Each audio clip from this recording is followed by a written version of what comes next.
My name is Heikki Patomäki. I will give you a very brief and informal introduction of Professor Bill Mitchell. I presume that most of you already know him and his works. He's a professor in Australia at the University of Newcastle. He has published numerous articles and papers. His blog is widely known, and his three most recent books are Reclaiming the State, which is also the basis of today's lecture. The Introduction to Modern Monetary Theory, new version is coming out in October, and there's a book on group thinking explaining the dynamics in the Eurozone as well. Without any further ado, Bill, the floor is yours. So this is my version of the talk, the title. It's not the official version. This was the title of an article by Larry Elliott, who's the Guardian's economics writer, and it was a review of our book, which came out last September. Okay, so this is the first of, it was going to be 6 lectures, but now apparently it's only 5 because of industrial action. And of course I support the workers' rights there. But so this is the first of now 5 lectures in a postgraduate program in the political science department here. And the aim of the lecture series, my aims, which are not necessarily the overall aims because there's other people involved, but the aim of the series is that to explore the neoliberal dominance of the political process. So the book Reclaiming the State, the first half of it is about how progressive political parties and commentators and media and all the rest of it became neoliberal effectively. How the debate has become homogenised by this era that we call neoliberalism, that started with the monetarists coming out of the academy in the late 60s and early 70s, and then penetrating into central banking systems, and then strategic initiatives by capital in the form of taking over media and creating think tanks and penetrating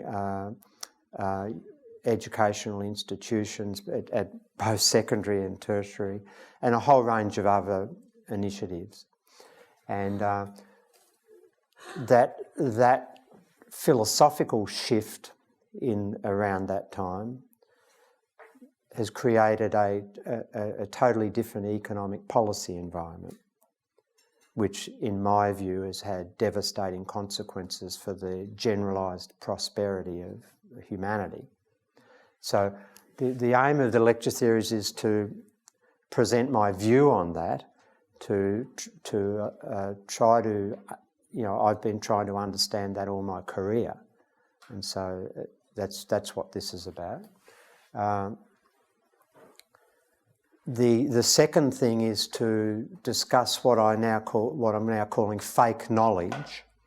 We've got fake news out there now, but my profession, I've got a PhD in economics. I'm a professor of economics, and my profession has, in my view, been peddling fake knowledge for years, for decades, and subjecting students in universities, subjecting politicians via policy advice to a mythical version of the world, and which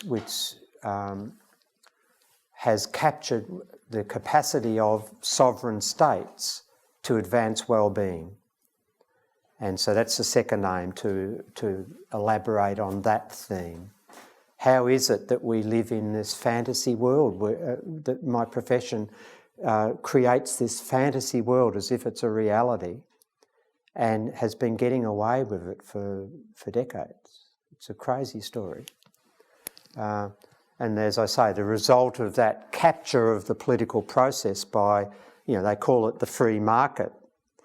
There's no such thing, of course, but they tell us that there is, and we've been led to believe it, and all the rest of it goes with that self-regulating market type narrative. The result, in my view, has been generally poor socio-economic results. So even on the sort of narrow bean counting type criteria that economists use, we've had poor outcomes. GDP growth has been much lower in this last 3 or 4 decades than it was in the full employment era. We've got elevated levels of labour underutilisation, both in unemployment, but since the 90s now underemployment. We've now got stagnant real wages. So even on the conventional things that economists use to measure prosperity, it's a failed agenda. But we've also got other things that more progressive minds care about, such as distributional matters. I think I read a Eurostat statistic that 40% of unemployed people in the Eurozone are now at serious risk of poverty and can't afford basic things. That's an indictment of the system. And so if I'm making the accusation that it's fake knowledge, then I better explain why. And so the lectures are going to discuss what's wrong with the mainstream approach and why it's mythical. And of course, it's no point being just a carping critic. And so the lectures then will move on to outline an alternative, which is called now modern monetary theory. This is a body of work developing, and even Paul Krugman of the New York Times is calling it a school of thought now. So, not that we care what he thinks, but it means it's got some cachet out there in the world of knowledge. And so what I want to do is for the students to expose them to these ideas in economics and to develop an appreciation of the radical differences, and don't take that to mean radical as in socialist or any of those emotional things that the right will throw up, but the vastly different policy terrain that a sovereign government really has, as opposed to the policy choice set that the neoliberal, the mainstream of my profession says the government has. And I think that's an enlightening thing for people to be aware of. So that's the aim of the lectures. And today I'm really just giving a sense of some of those things. And the detail is in the next 4 lectures. So the context of why we wrote this book and what sort of is the application of my work as opposed to the sort of theoretical development that I also are involved in. What the context is that in this neoliberal era with negative outcomes and converging to a huge crisis for capitalism in the global financial crisis, a huge crisis, not seen since the late 1920s. Nothing of that magnitude where the whole system could have collapsed. Within the context of the dynamics that we're building for 20 or 30 years before 2008. 2008 wasn't just an independent type development. 2008 was the product, the manifestation of dynamics that were being put in place for 3 decades or more. what's been amazing in this period is that the traditional, and we're calling them left parties up there, but the traditional social democratic parties, depending which country you're in. There could be the Socialist Party in France, it could be the PVDA in the Netherlands, the Labor Party in Britain and Australia and New Zealand, the Democrats in America. You know, they've all got different names, but they all shared a broad vision of the role of the political process in conditioning better outcomes for society.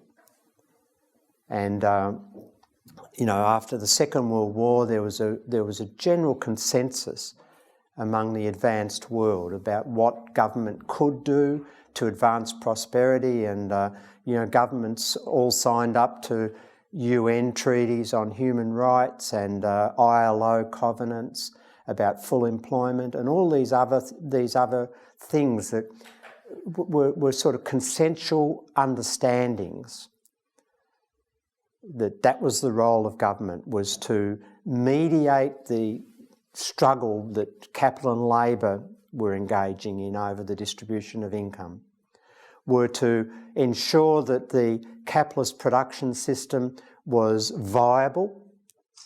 So it wasn't an anti-capitalist consensus, of course. It was to accelerate growth, provide conditions where investment would be strong, and to provide strong public infrastructure that the capital would then leverage off, subsidy to capital.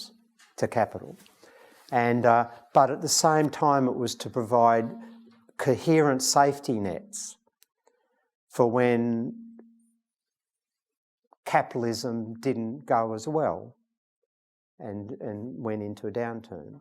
And governments understood very clearly that they could minimise unemployment. They could ensure that unemployment that arose from private investment cycles would be very short-lived. You know, long-term unemployment in the ILO standards that define the way in which our national statistical agencies collect data and classify it, long-term unemployment used to be 3 months. Now it's 12 months. And there's debates within the Standards Committee of the ILO, which all the national statistics agencies attend, to change it to 2 years. This sort of creeping poor performance. But it was understood in those days that was the role of government, and it could do that using fiscal policy and monetary policy. Now, in the 1970s, that consensus started to break down, and it was triggered by the oil shocks, if you remember or know about them. Massive upheaval in the cost structure of oil importing countries that really freaked governments out, because it was something they hadn't encountered before, and the standard policy approaches didn't really work very well.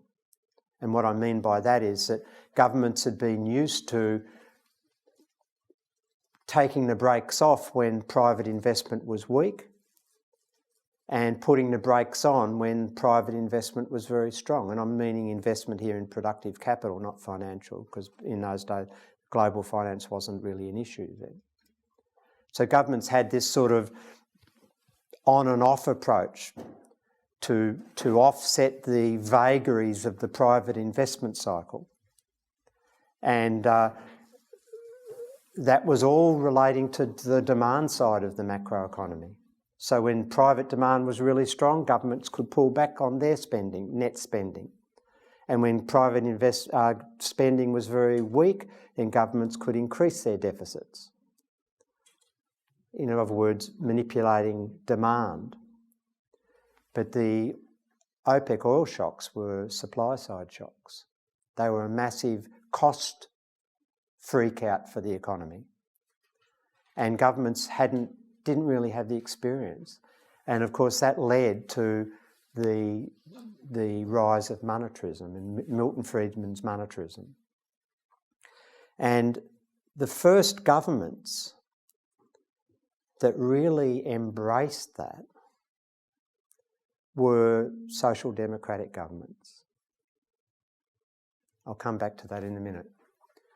And so what we've observed since the 1970s, but particularly in the last 15 or 20 years, is that the mainstream left parties have become decaying forces. And if you just examine the 2007, the various national elections in 2017, with the exception of Corbyn in Britain, the traditional left has been all but wiped out. PVDA in Netherlands, the Labour Party, basically wiped out. Socialist Party in France dealt very bitter blows by the voters. And the only bright spot was Jean-Luc Mélenchon, who had broken away in terms of presenting an oppositional left, was Mélenchon, and he broke away from the mainstream of the party.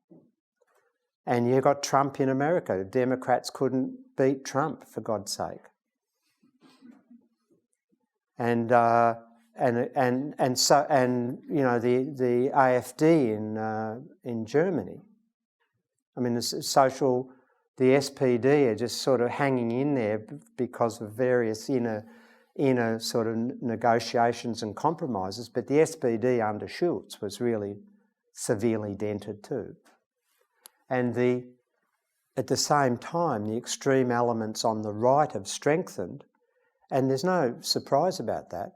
They are the ones that are providing a voice to the angst among the population of the problems that neoliberalism has caused.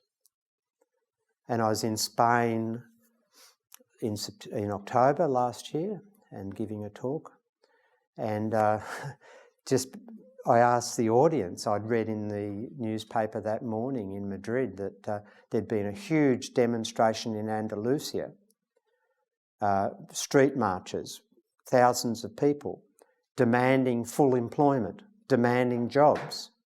And when I came to give a talk, I asked the audience, well, who organised that? Well, they didn't guess. It was the extreme right parties in Spain that was organising that, not the Socialist Party, not the people. And so the right have come up and they are reflecting the angst and then adding all their other nonsense to it, the ethnicity and all of that stuff. But on the core economic issues, it's the right representing the issue. And of course, if you think about the angst in the population has been exacerbated, as I say up there, by the post-GFC policy stances taken by governments. But if you go through, who are the ones that are inflicting the most austerity? It's been socialist parties and as well as conservative parties. But how is it that a socialist party can become a neoliberal attack dog? An austerity attack dog. That just means they've completely abandoned their philosophical background, their roots. And people know that. They just say, well, why would you vote for them? They're no longer socialists, no longer social democrats. They're neoliberals. And so the Reclaim the State book is about why the left has declined. How has it happened? When did it, and what we did, and what can be done about it. And well, this is the point I just made, that the right is representing the tension now, not the left. And when we talk about reclaiming the state, and interestingly, we wanted the book to be called Reclaiming the Nation State, and the publisher wouldn't have that. And it's a progressive publisher, but the publisher wouldn't have that because they told us, oh, the nation state isn't a progressive term. And of course, one of the problems is that the left historically has been very suspicious of the nation state because they immediately think in terms of nationalism, and then one step further to National Socialism and black shirts, and they think of it as being xenophobic and discriminatory against ethnic minorities and all of those sort of things. Well, when we think of, in my work, when I think of the nation state and the necessity to restore the capacity of the nation state that the neoliberal era has diluted and manipulated and captured, I'm not thinking about any of those nationalism, or it's nothing to do with that. It's about currency sovereignty. And so one of the essential concepts that these lectures will develop is, what does currency sovereignty mean and what are its implications? And I'll briefly touch on it later as a teaser.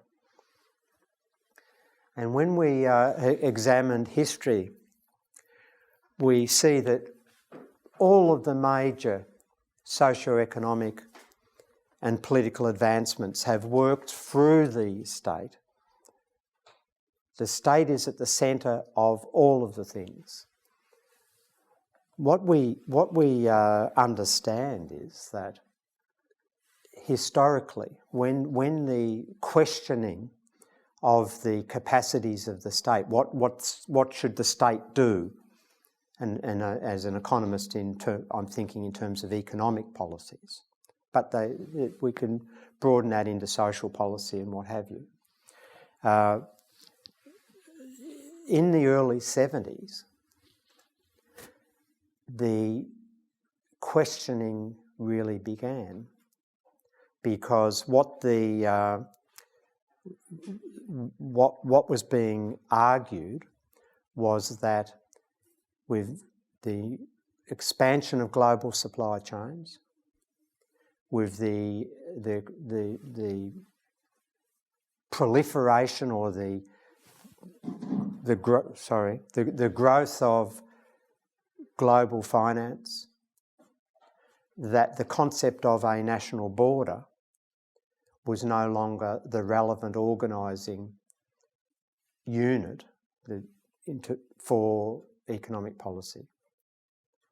And so that, the conservatives ran this line that, the nation state is now no longer able to run independent economic policy because global capital is now so capable of shifting funds across borders, and it wasn't in those days, it is much more now with internet and digital transfers. But the argument was that the nation state was becoming irrelevant as a policy-making institution because of the new global economy. And so globalisation had rendered the nation, this was the thesis, had rendered the nation state somewhat irrelevant, and that the role of the nation state would have to change dramatically to being one that fostered the interests of global capital, particularly financial capital, and not try to resist globalisation. And so we started to enter all these debates about free trade and breaking down tariff barriers and all of that stuff. Now the point is that the organised left, not only in the political sphere but also among trade unions, bought that line. They believed it. And so they started to articulate a renewed need for an international level of organisation to counter the new international power of capital. Now, the left has always been a bit obsessed with international organisation, and each time they've tried, it sort of hasn't worked out very well, but that's a... No. But the point is that the left has always been thinking that you've got to have these international class struggles. But when it came down to the way in which they reacted to the new global product and resource and finance shifts, they conflated two separate processes. One was, of course, supply chains were crossing borders, and of course capital was able to cross borders. But what they conflated was that economic trend with a philosophical shift towards neoliberalism. Economic rationalism, it's had all different names. I now call it neoliberalism as a summary term. It's had all different names over the last several decades, but it's this belief that the free market has to be allowed to work and that the government should just step away from it. Now, the left bought that story that was fed to them by the right. And they bought the story also that governments were going to have fiscal crises. James O'Connor wrote a book in 1973, The Fiscal Crisis of the State. He was a socialist. And his thesis was the government would be unable to provide services at the previous level because their tax bases would shift because of these globalisation. In other words, sovereign governments that issue their own currency would run out of money, which is, as I'll say later, totally nonsensical proposition. The left believed it. In this particular piece of research that led to the book, we sought to identify and understand key turning points where the left started to buy this neoliberal line and became neoliberal. And I'll just mention a couple. The first real monetarist government was not Margaret Thatcher, was the second Wilson government in Britain. Harold Wilson's second government, which then became, James Callaghan became the Prime Minister. Dennis Healey was the Chancellor, the Treasurer. Well, he'd become enamoured with monetarism.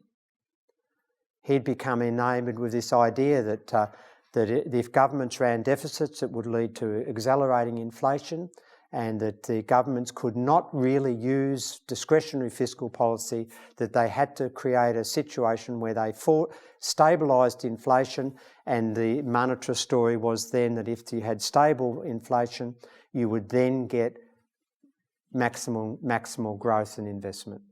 It was just a lie. Dennis Healey believed it. There was huge internecine fights within the British Labour Party in the early 70s, the Bennites, who were Keynesian still or more leaning to socialism, and the emerging monetarists in Dennis Healey and James Callaghan. And this peaked at the British Labour Party annual conference in Blackpool in September 1976, where James Callaghan was giving his Prime Minister speech to the party faithful, and he said the era of Keynesianism is over. He said that the proposition that the government can spend money and create higher growth and maintain full employment is over. That was a British Labour Party Prime Minister saying that. The Mitterrand's another example. France in the late 70s was under the spell of the Minister for Finance, Raymond Barre. And Raymond Barre instituted the Barre Plan, which was austerity on steroids. The Barre Plan attacked everything that was progressive: unions, welfare nets, wage levels, everything. And it was claimed that if they did that, then France would stabilise their accelerating inflation rate, which had been introduced because of the oil shocks. And, all of the advanced world struggled with inflation in the 70s because the effect of the oil shock was huge. The price of oil doubled overnight. And it took a long time for that huge price shock, cost shock, to work its way out. But the austerity didn't do it. And by the early 80s, the French were over bar. They were sick to death of the Conservatives, and Francois Mitterrand won a landslide with a massive, progressive, social democratic mandate to restore prosperity, to increase wages, to create work, public work, to rebuild infrastructure and all the rest of it. And, he came under the spell of monetarism in 1983. And his finance minister was Jacques Delors. And they had, in 1983, had the famous turn to austerity. This is a socialist government in 1983. A huge turning point. And Delors, of course, went on to create the disaster which you now live through, the Eurozone. Delors was a socialist. He then went in, after he was finance minister, inflicting this on the French people, which devastated employment and increased poverty and the rest of it. He then became the president of the commission and what have you.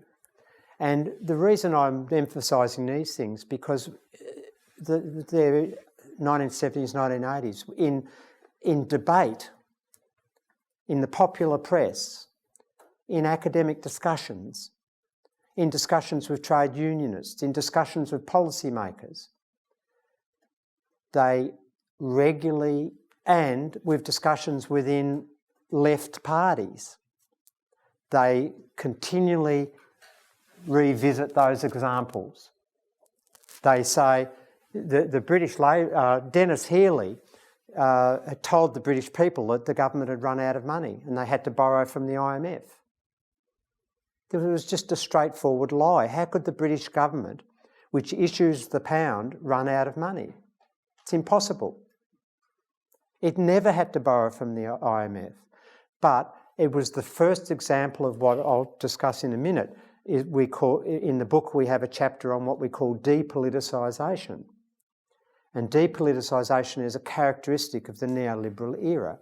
And what it involves is a democratically elected government shifting the responsibility for harsh policy that they implement by appealing to an external authority.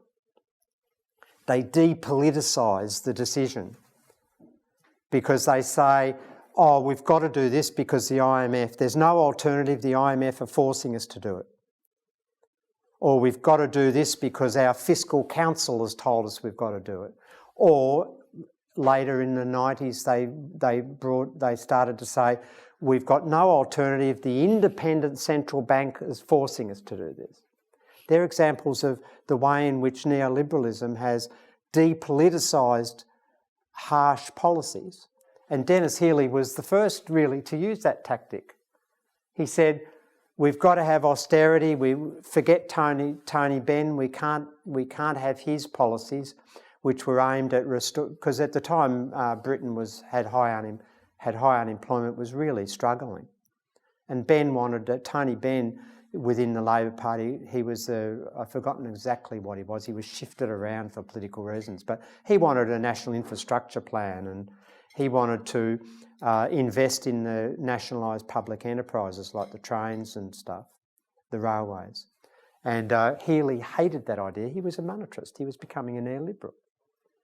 So he made up a story. The IMF, we're about to run out of money, we've got to go to the IMF. Well, that shocked the English people. They didn't know that it was a lie, they believed it. And so, while the left was going on with all this nonsense, the right were being clever. And this idea that neoliberalism has involved a hollowing out of the state or a retreat of the state, that the state's now no longer as relevant as it used to be. That's just an absolute lie. What the neoliberal program has been to reconfigure the state. And all of the major things that we've observed, the big shifts, have been done through the state. The right knew that it had to capture the state to ensure that it was no longer mediating between capital and labour, but working as an agent for capital. And I'm simplifying. And they knew they had to do that, and they knew they had to do it through the state legislative and regulative frameworks. They couldn't do it without that. And so they worked on co-opting and capturing those processes. And it's so transparent that even in America, there's beautiful databases, the lobbying register databases. You can see how much they're paying politicians on specific legislation, and then you can work out how the politicians voted. It's transparent. Oh, it's transparent. So the left are in this sort of fantasy world. The states now hasn't got the capacity to be sovereign anymore. And so meanwhile they're busily organising pan-European democracy movements and what have you. And Giannis is a friend, by the way. But the right were capturing the state for their own purposes. And all of these things that are the hallmarks of neoliberalism, all of these attacks on the things that progressives care about, have all worked through the state. And the state has the capacity to resist all of those things if it wanted to. And where I'll take these lectures is to the conclusion that in actual fact, the only way in which the left can restore its political fortunes, if it abandons that view that the state is incapable of running an independent policy regime. And the elements of that will manifest in terms of abandonment of this depoliticisation. In other words, restore the responsibility at the level of democracy that it used to be at. Not allow governments any longer to say, oh, the IMF told us to do it. To once again restore true full employment. That should be a primary aim of the governments, as it was in that post-war period, when they signed up to UN Charters of Human Rights, which included that the state will ensure there are jobs for all. Because without access to work, you can't then have social justice and inclusivity. They go hand in hand. This is an economic goal, this is a social goal, they work together. We have to redress the inequality, because even the IMF now is admitting, and tracing through IMF literature in a historical sense is incredibly interesting, because 10 years ago the IMF were leading the charge that inequality doesn't matter, that inequality is actually the vehicle in which you will get better outcomes for the poor. That was the trickle-down type era. That if we just shunt all the largesse into the hands of the top end of town, then they're so magnanimous and creative that they'll assure that everybody gets a piece of the cake. Hasn't really happened. Now the IMF are admitting over the last maybe 5 years, you'll see papers emerging increasingly that inequality undermines growth. Undermines growth. Now, if you want all of that, which is sort of a progressive roadmap, then where's the first place to start? Well, this is where I think people on the left need to start, because they need to learn macroeconomics properly. And why do they need to learn something as tedious as macroeconomics? Because my profession is the authority for neoliberalism. My profession is wheeled out and creates smoke screens that the politicians hide behind. And my profession is in charge of all these fiscal councils that have emerged in this depoliticised era. My profession trains people who go into central banks and treasuries and departments of finance. My profession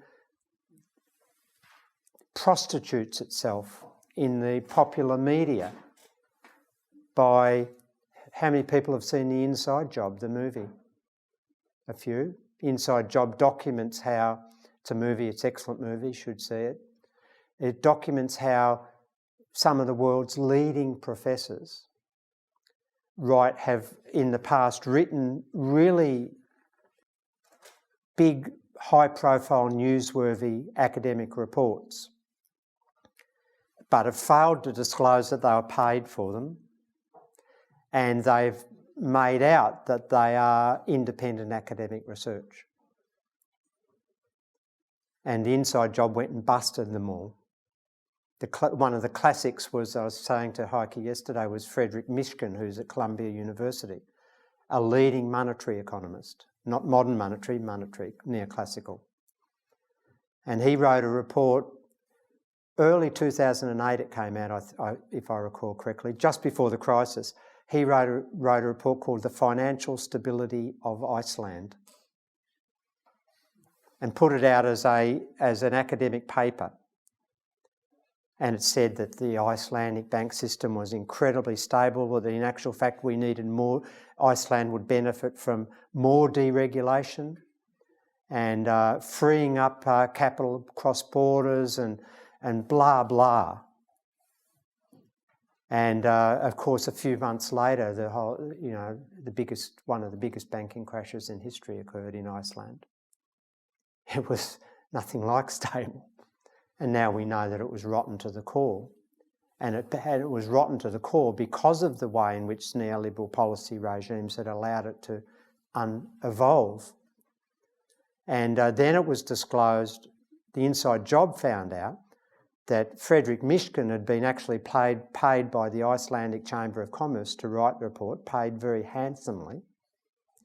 And when he was busted, they also found that he had changed his CV, and the name of the paper on his public CV had gone from financial stability in Iceland to financial instability. And when the Inside Job producers questioned him about that, he had the temerity or the arrogance to say, "Oh, that was just the original was a typo." That's why you need to learn macroeconomics properly, because my profession deals in fake knowledge. And they are propaganda machines. Economics 101 and Economics 201, whatever you call it, the intermediate and then the third year in a standard undergraduate program, and I'm talking economic theory programs, is fake knowledge. And the only way in which the left, the organised left, and the citizens who condition the way in which the organised left politicians operate, the grassroots are the ones who force politicians to do stuff. The only way we're going to force the left to change and not be beholden to the fake knowledge that my profession pumps out is if you learn macroeconomics properly. you would have thought that the global financial crisis was a defining point in public acceptance of what my profession preaches. Mainstream of it, not me. I'm good. This was an absolute disaster. Just prior to the global financial crisis, senior economists around the world, Nobel Prize winners, and of course you know it's not an actual Nobel Prize, it's just a made-up Nobel Prize, but that's a separate issue. Just economists have an inferiority complex, so they wanted to join the club. So they made up their own and called it. But just before the global financial crisis, you had senior Nobel Prize winners coming out and announcing that the neoliberal era had rendered the business cycle dead. Robert Lucas Jr. told the annual conference of the American Economics Association in early 2000s, more or less, business cycle's dead. We've defeated the concept of a recession, and that the only thing government policy should concentrate on now is further deregulation, further microeconomic reform. We now no longer, we've eliminated fiscal policy, we've got independent central banks despite the fact that they're not independent, and I'll explain that in the lectures later, next week. That the only thing government should do now, because we've solved all of the big cycle issues that macroeconomics is about. That's what macroeconomics deals with, the economic cycle and how to attenuate it. We had senior Nobel Prize winners announcing that was all gone. The neoliberal era had solved all of that. And that all we needed was to accelerate the pace of deregulation. And you had these smug characters in my profession wandering around, or should I say strutting the world stage, telling the people that we just need to go harder on this deregulation and, you know, Iceland just needs to do more. And in the main economic model, the new Keynesian model is the dominant model that mainstream economists use, didn't even have a financial sector built into it. Didn't even have a bank. So arrogant and dislocated from reality they were. It was quite obvious the global financial crisis was going to occur. You just had to look at the massive build-up of private sector debt that began in the 1990s. You just had to look at the proliferation of derivative financial instruments that not even the issuers of the instrument could evaluate the risk of them properly. It was quite obvious that was going to be a growth strategy built on increasing private sector indebtedness, squeezing real wages so that they didn't grow as fast as productivity, redistribution national income to profits, and then increasing credit to maintain consumption as the real wages started to lag. So typically real wages had grown with productivity. Well, in the neoliberal era they had diverged as real wage constraint was imposed by smashing trade unions and bringing in various pieces of legislation that made it much harder for workers to organise and what have you, depending on which country you're in, it was different. It was quite obvious that if you've got a growth strategy that relies on private sector balance sheets becoming more and more precarious, that the system was going to become very sensitive to even tiny shifts in aggregate spending or interest rates or whatever. It was obvious it was going to happen. My profession didn't even have financial sector built into its mainstream models that they taught students and central banks used and policy departments around the world were using.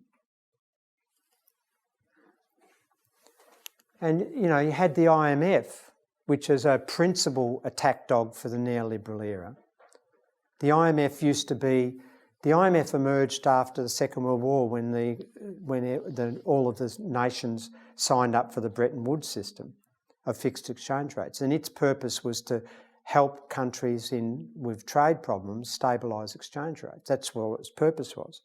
In August 1971, President Nixon abandoned the gold window and the Bretton Woods system collapsed, and then most currencies floated after that, more or less. Not the European ones, but that's a separate story.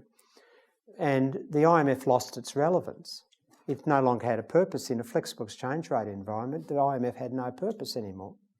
So it reinvented a purpose as a neoliberal attack dog. You think back to the way in which the IMF behaved in Greece in 2012 as a testament of my profession. They came out with, this was their new term. The fiscal contraction expansion started to enter the popular lexicon. That suddenly you had all these financial commentators talking about fiscal contraction. You know, they could have put a sort of rap song to it. It became so popular. And what it meant is if you cut net spending at a time when private spending was collapsing, you'll get growth. And there were all these elaborate arguments, Ricardo equivalents and all these other elaborate economic stories about why that would happen. And the IMF, its modelling was used by the Troika to craft the second bailout plan for Greece, which imposed hideous austerity basically set about destroying a nation and rendering it a colony, which is now just a colony. And the IMF told the world that if Greece did this, then it would quickly get out of the recession. And I have got talks where I could show you forecasts. They're amazing. How quickly Greece was going to grow after this austerity and all this stuff. Now, in October 2012, after an extremely stridently critical evaluation by the IMF's own independent audit unit, which accused it of groupthink, neoliberal groupthink, and closed mind and all the rest of the things that aren't very good for a policy agency to have. The IMF issued a paper where they admitted that their expenditure multiplier estimates that they had fed into their model were wrong. Now, expenditure multiplier is a concept that tells you if government spending changes by $1, how much total output will change by. Now, the IMF had claimed in their advice that the Troika used that the multipliers were below 1, which meant that if the government cut spending, then growth would improve. Now, we all knew that the multipliers were probably around 1.5, which meant that if the government cut spending by $1, in your case a euro, total GDP would fall by €1.50, the multiplier. And it turns out the IMF said, oh, well, in actual fact, we've discovered that the multipliers are 1.7. It was quite obvious that if they were going to impose austerity of the scale that they did in Greece, given the state of private spending and confidence, that they were going to create a depression, which is what they did. Nobody went to jail over that. And if you think about if a civil engineering firm provided such dodgy advice that the bridge across some major river collapsed and killed thousands of people, I think a few engineers would go to jail for malpractice. No economist ever gets caught. We're the stars of malpractice. We exemplify professional misconduct and malpractice, in my view. The last couple of lectures in the series that'll be next week now, we'll introduce this thing called modern monetary theory, which is a completely different approach to macroeconomics. What it's built on is an understanding of the intrinsic characteristics of a currency issuing government within a monetary system. I've just listed these. This is just a list of the sort of mainstream myths that we'll discuss in the coming lectures. This idea that the government's like a household. And so we understand as a household that we have to fund our own expenditure. We have to either earn an income, we have to run down prior savings, we have to go into debt, or we have to sell assets. Combination of all four. And the mainstream of my profession says that the government's just a big household. Well, no, it's not. It's got nothing to do with a household. A government issues the currency, the households use it. A government that issues its own currency, which doesn't include the 19-member Eurozone states, but it includes most other countries, can never needs to fund its own spending because it issues, as a monopolist, the spending capacity. You often hear people say taxpayer funds are being misused. Well, in reality, intrinsically, taxpayers don't fund anything. The role of taxes in our modern monetary systems, and I'm talking about countries that are sovereign here, not the Eurozone countries, that's a separate discussion. Not too separate, but separate. The government doesn't need to levy taxes to get money. And so modern monetary theory develops a reason why governments levy taxes, which is quite different to raising money. Because once you understand the proposition that a currency issuing government doesn't need to fund its spending, then why the hell do they issue taxes? Well, there's a reason, and we'll explain it. This idea that fiscal surpluses are good and fiscal deficits are bad, that's a narrative out there. That even progressives say, well, we can have deficits for a little while, but we've quickly got to get back into surplus. We've got to get back there as soon as possible. Well, once you understand that fiscal deficits, that is government spending more than they're taking out of the economy, actually increase our net wealth, and fiscal surpluses actually decrease our net wealth, then you get a completely different view. And there's nothing intrinsically good or bad about either type of balance. And the important point is to understand that you've got to evaluate the fiscal stance in terms of the context of the external sector balance and the private domestic sector balance. And I'm not explaining it today, but that's what we'll get to. We'll see that in some cases, fiscal surpluses are responsible and necessary. And we'll see that in a vast majority of cases, fiscal deficits are the only responsible and sensible strategy, because it all depends upon what the non-government sectors are doing. So if you're in Norway, for example, you've got the external sector bringing in massive amounts of external revenue through their resources out in the sea. You've got the private sector, domestic, able to achieve their savings desires, in other words, taking money out of the income flow.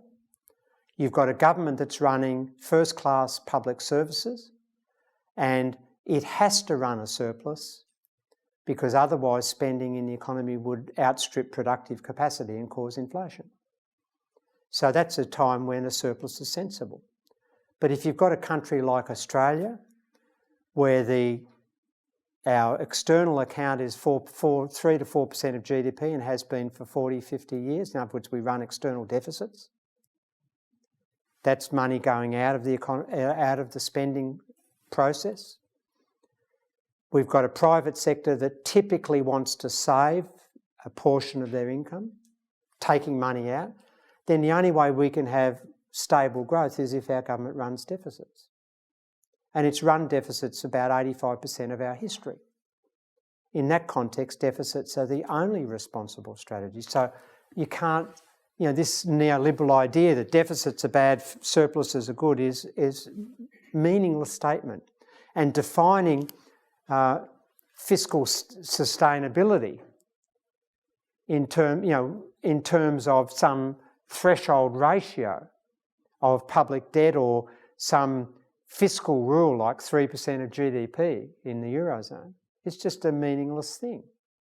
It all depends. In some contexts, depending upon what the non-government sector are doing, a ongoing deficit of 10% of GDP might be necessary. Some cases 2%, some cases a surplus. It all depends.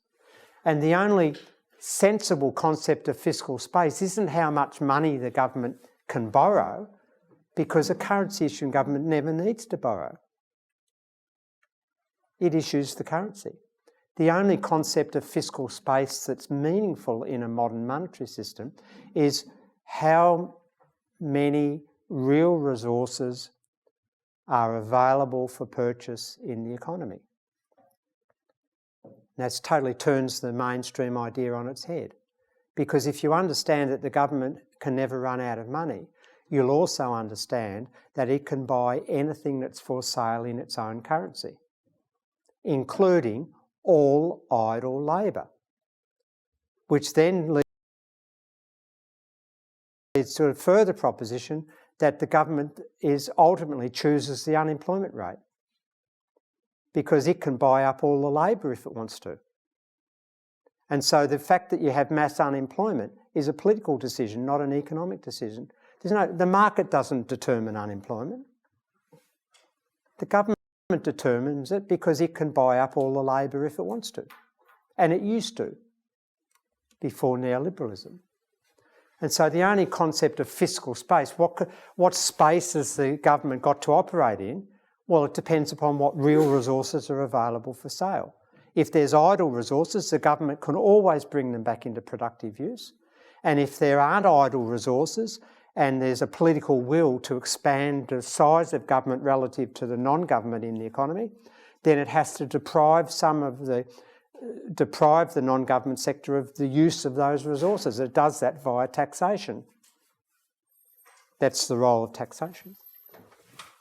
And there's all these other things about crowding out and inflation, and we'll discuss all of those things. And we'll discuss intergenerational burdens on children, and we'll discuss what capacity has a sovereign government to operate in an environment where there's global capital flows.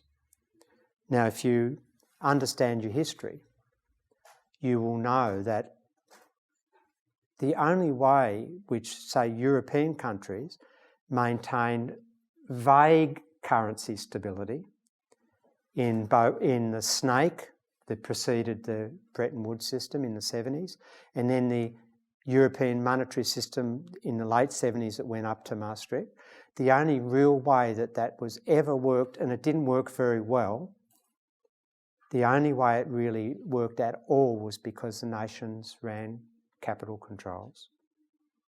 Italy, for example, had very powerful capital controls. And that became unhinged in the late 80s again because of the Single Market Act, which basically led to a phasing out of capital controls. Governments and the IMF are now admitting they've been historically extremely opposed to capital controls. Now they're admitting that capital controls have a useful role to play. And I'm going to leave it there. End of talk.